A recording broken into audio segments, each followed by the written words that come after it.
Hi, I'm Jan Tinsley and I'm a businesswoman, entrepreneur, and I'm a coach and mentor. I'm Christina Hutchinson. I'm the founder of Mountain High Coaching, and I do leadership and team coaching and also some life coaching that tends to involve confidence building and career development. I'm also an agile coach, so I work with teams a lot to help them improve the way they work together.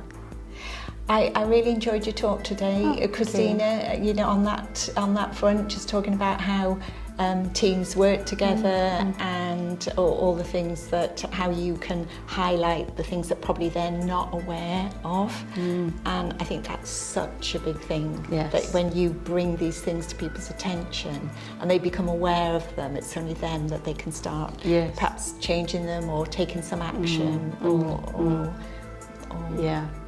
I think dysfunction in a team can feel quite normal for many people.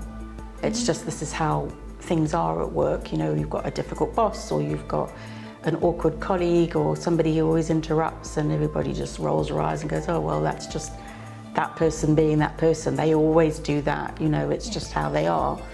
But the impact that that can have on trust between colleagues, or how they collaborate and communicate, and how well they solve problems together and resolve conflicts. You know, all of that has a big impact on productivity and innovation,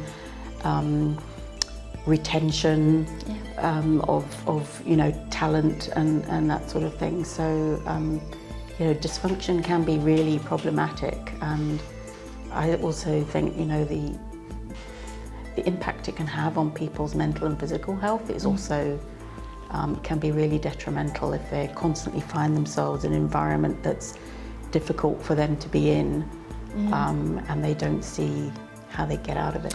And also, as you say, it becomes so normal. Yes. It's just like, this is how it is, and they don't think, and until you have the opportunity to go in and really explore some of those things, and when you're spelling it out and allowing them to have that awareness of, would you realise this is happening, or this is happening, or what happens when that, and they start to work that out, and it's very liberating, I think, for them, because a lot of the time I think they know it doesn't feel right, but they're very accepting of it because it's sort of how it's always been. And I don't know if you noticed, Jan, is like when you're working with corporates and people who are so busy running their business, that, you know, looking at the softer skills, and I don't know why I call it soft skills, because they're the hardest skills to have sometimes, these soft skills, but you know, it's almost like they're too busy to spend time focusing on the things like communication and collaboration and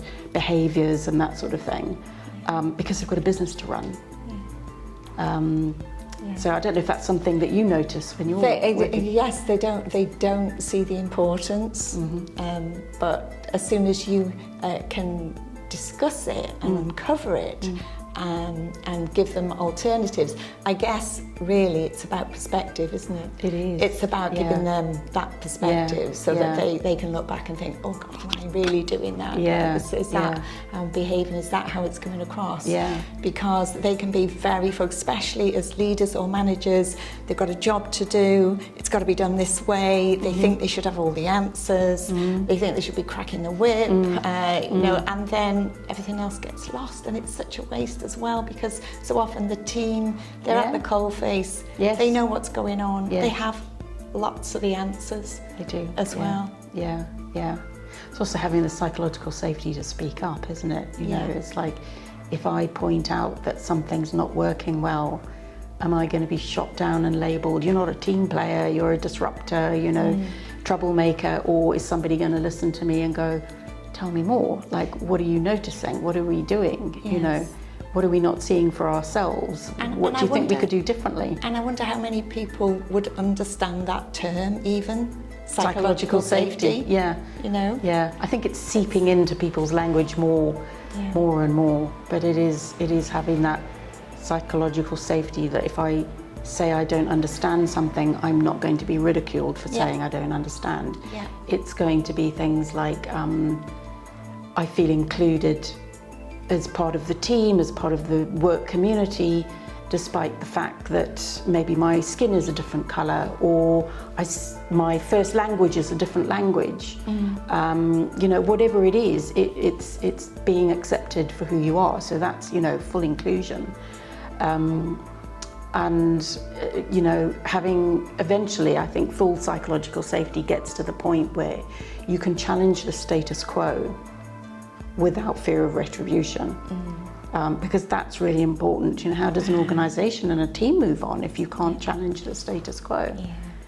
And I would say that's sort of, it's like the pinnacle of, wow, in a team where you're feeling that safe, that you feel you could, you know, you can challenge. There's no the magic quo. button to press that suddenly creates it for you. It's hard work for people, particularly if they've been in an environment where they haven't had psychological safety. Absolutely. You know, the saying about it, you know, it takes ages to build trust and seconds to destroy it.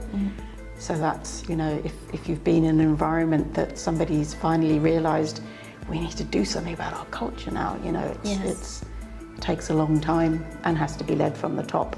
And trust is massive. Massive Thing. Yeah. I think that's where people really feel safe. Yes. When they know that they can trust the situation. Yes. When you're working with teams, how do you feel that, is there like a hierarchy in the team, or do you see that, or do you see it's an interesting question, because, you know, leaders will sometimes say to me, do I need to be in this? Like there's the team over there. You know, can you not just work with them? Go and sort them out. And I say to them, if you look at the team as a system, you're part of that system. Yeah. And an important part of that system. But when we're in the room doing the work, there's no hierarchy. You know, if we're sitting talking something, we're sitting in the circle, so there's no head of a table. You know, which is a traditional sort of boardroom structure, isn't it? Long table, CEO or whoever, MD, the leader of the team sits at the head of the table, and everybody looks towards them. In, you know, in the type of team coaching that I do, there's no hierarchy, and and I'm coaching the entity of the team. I'm not coaching individuals within it. So it's looking at the team as the thing that you're coaching. Interesting. And I think even if you were dealing with, what I find even sort of a board level, you might be discussing, maybe sort of from my point of view, in business, you might want to discuss strategy or finance or something like that. But at the end of the day, you're dealing with the people. You're actually the coach to the individuals, because you can see some of the things that are coming up. And like you say, you know, the disruptor or the projector or whatever those traits are. So then you realise that where the work sort of has to be done. For it, because a board has to be a team. 100%. At the end of the day. And so how do you bring out that sort of understanding between people? You know, when you're strategizing, everybody's got a different vision or a different idea of what the strategy should be. And understanding, because one person could say one thing, and one will interpret it to mean one thing, and the other one will interpret it to be something and particularly different. At board level, you think, you know, to be able to admit, sorry, I don't understand what you're talking about here, or can you clarify that for me? To do that at board level. Could be, you know, depending on the board, could be very courageous and quite intimidating for some if they don't quite have the courage to ask the question. Yes, exactly. So if we can make people aware of their behaviour, and we can get them to acknowledge these different aspects of their behaviour and how they're affecting, you know, how the team works, because I think once you start doing this works for every single relationship. This works for you with your children at home, it works for you with your spouse, with the extended family, when you're out shopping, whatever. It's seeing things with that perspective, with that new kind of light on things, that I think really makes a difference to people, how they can communicate and how they can be understood, and also how they feel they're being understood. Yeah. Because I think part of it is, if you don't feel heard, then communication is completely lost in any event. Absolutely. And curiosity is a really powerful torch to be, you know, to help you shine the light on certain things and discover what you don't already know. Yes, if you're brave enough. If you're brave enough. If you're courageous enough to and it have takes that. courage as well to sort of admit you don't know something, or admit that you thought you knew something but now you've realised you don't, so you might have to unlearn something as well. Admit you made a mistake, any of those sorts of things. All of that takes courage to do. Yes. And the more vulnerable you're prepared to be in admitting those things, or saying like, oh, I've still got a lot to learn, you know, even if you're at board level, it builds trust. Yeah. Rather than erodes people's confidence in you. Definitely. I think vulnerability shows that authenticity in people. I think when they will open up like that. So we get the awareness, we get the acknowledgement of some of these things that are being uncovered. Then we can perhaps then explore the perspectives. So, well, what happens if this would happen, or what happened if that? Well, how would you feel if that was you? Looking at it in all different angles. Yeah. And then being able to work with a team or individuals on the action that they can take. Yeah, I mean, exactly. I usually say, well, now we know this, what do you want to do about it? Because it's not for me to tell them. I'm the coach. So, you know, it's what do they want to do with it? How do they want to be with each other now that they know these things that they know? Yes. Which maybe they didn't know before. And so it's a really creative opportunity for them to you know, co-create something different. And for me, that's where I get really excited, because for me it's all about the possibilities and the growth. So changing the mindset, so maybe from a fixed mindset into the growth mindset. Absolutely. And just seeing people start to come alive with their new understanding, their new awareness, their new perspective, and confidence, and maybe courage. So that they can start growing. You can take in people from, you know, perhaps stuck in their comfort zone into new possibilities, and then really fulfilling their potential. So for me, that's almost like infinite. Exactly. I know when we had one of our businesses, we had some lovely, mostly ladies working for us, and there was a couple of instances where this one young girl, she was such a wallflower, you know, she was so shy and timid. And I can remember she said she was learning to drive, and she would only turn left. Because she was just so nervous about everything that she couldn't bear the thought of having to turn right and cross a lane. So everywhere she went, she had to try and turn left. And when she told me that, I thought, oh my goodness, that was like her. That was it. She was explaining her sort of personality. But what I loved to see was people like her and lots of others, because some of the ladies, we ended up creating like a little twilight shift between 4 o'clock and 8 o'clock, because women couldn't come out to work in the day, but they could come out at that time because granny or the husband could have the children.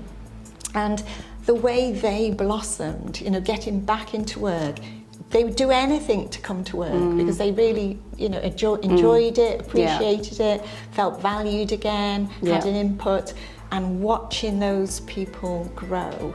And amazing, you know, and seeing their potential, and then see them rise in terms of their responsibilities, their confidence, their skills, everything. And I think that's such an important point, because creating the opportunity for others to thrive, whether you're a leader or not, is a great way to show up as a member of a team.